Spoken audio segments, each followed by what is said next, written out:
Howdy all, and welcome back again to my little channel where I run me mouth about my favorite movies. And we finished the last video on um, my big thrills from recently, which was finding out that they had made two Dead Rising movies, which is one of my favorite video games to play, especially Dead Rising 3. And so we did Watchtower last time, and now we're back with Dead Rising Endgame.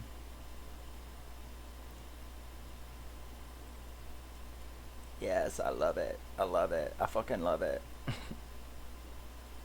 So, Jesse Metcalfe is back. Now, Jesse, I first became obsessed with him in the remake of Dallas. If anybody remembers, they remade Dallas for a couple seasons, and then very sadly, Larry Hagman died, and they ended the series because I guess you can't have Dallas without Jr.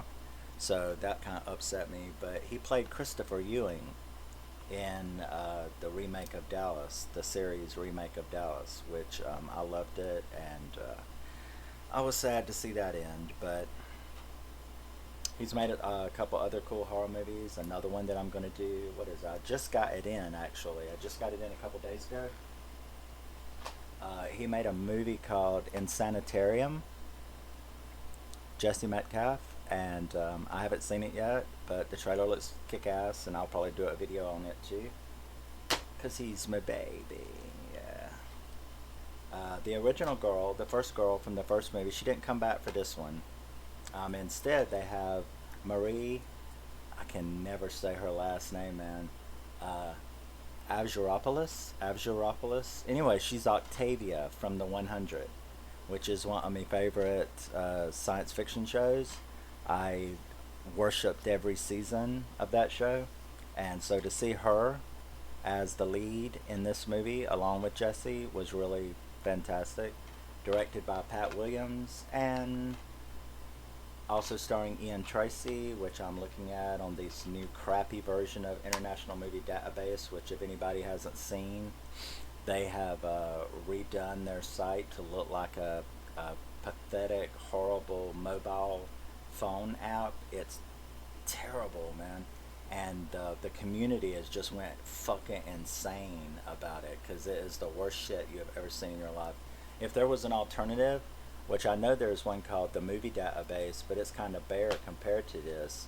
But at least, God, at least it still looks like a website, whereas this looks like a mobile app now. It's absolutely ridiculous. But on to the movie. So the first movie was really, it had a lot of comedy in it. They decided not to go that way this time. There's not a lot of comedy in it. There's still a little bit, but it really is more like Dead Rising 3, in that it is straight up action. That they went the straight up action route, and they did it fantastically.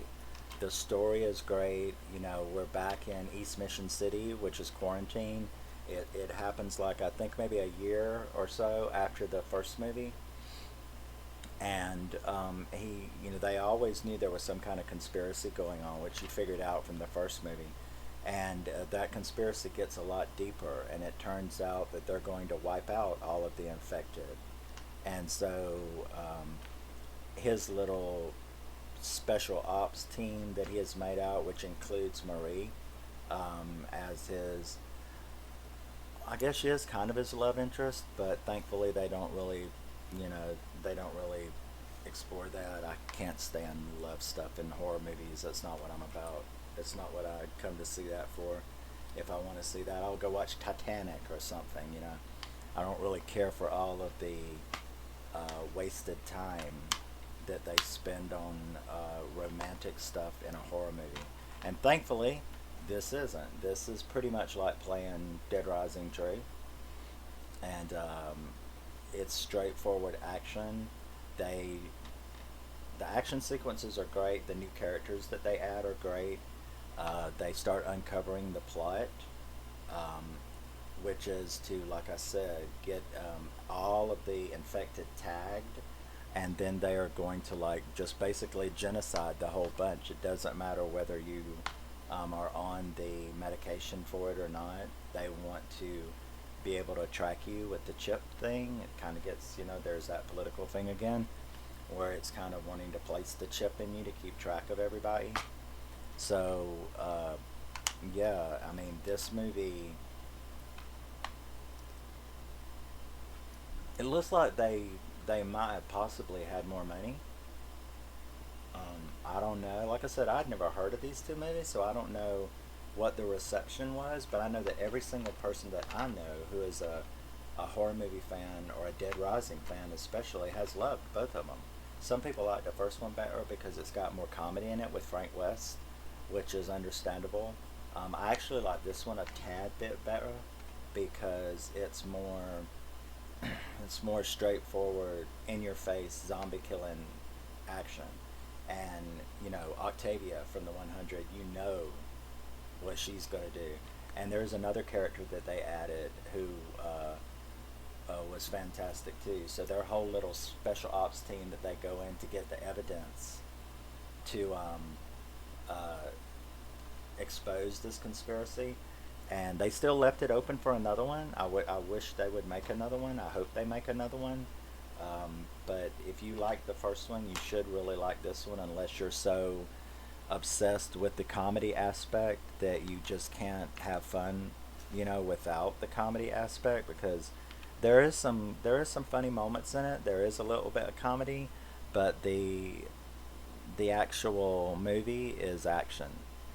It's a straight out action zombie flick, and I like the story. I like how the scenes, like I said, they look like they had more money. To be honest with you, the first one looked just a tiny bit, not a whole lot, but just a tiny bit um, more low budget than this one. Maybe they just improved, or I kind of think they had access to better CGI and practical, because you can tell a lot of the stuff in this is practical, which if CGI is done well in a movie, I like it. But if you can do practical better, I would rather you do practical effects.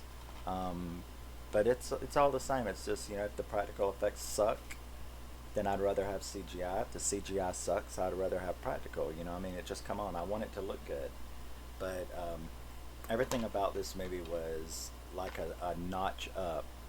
The action was more hardcore. The fight scenes were more hardcore. The gore was a little more hardcore. Everything about this was like they took one step up to it. So, if you haven't seen the first one, you should really check it out. It's fantastic and hilarious, and I love it to death. And this one really pleased me because it's just as good, if not better. But be warned, it does kind of take the comedy aspect a notch down, and instead goes more full throttle action horror instead of comedy horror. Our comedy action horror is like the first one.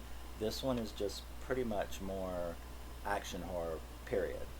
And I really, really love it. So I can't recommend this enough. I give both of them. I like give Dead Rising like a 7.4 maybe out of 10, and I give this one like a 7.8 out of 10. I mean, I really loved it. Everything about it was fantastic. So yeah, so that's my thoughts on that. Um, the performances were great. Jesse is great. Marie is, she made another horror movie, a survival horror movie called Numb, Numb, Numb, and it also stars the guy from Battlestar Galactica, the guy that plays Apollo. Can't think of his name right now, but that's a fucking kick-ass movie too. I'll probably do a video on it sometime. I mean, I've only got 1,500, so yeah, we got a way to go. Oh yeah, but yeah, Dead Rising, Endgame, Jesse Metcalfe, Marie, that very long Greek-sounding name, which I think is what it is. uh, But yeah, absolutely love it. Hmm. Jesse, Jesse, Jesse. But yeah, so if you get a chance to see both of them, understand that the second one is more action than the first. The first one is fantastic though. And what's up next? Next, we're going to do a cool little movie that I found in the next video called Creep. Yeah, that's up next. And I will be right back to talk about that. So, thanks for spending some time with me if you do. If not, I don't care. I'm doing this for me anyway. But we'll be back with Creep in just a little bit.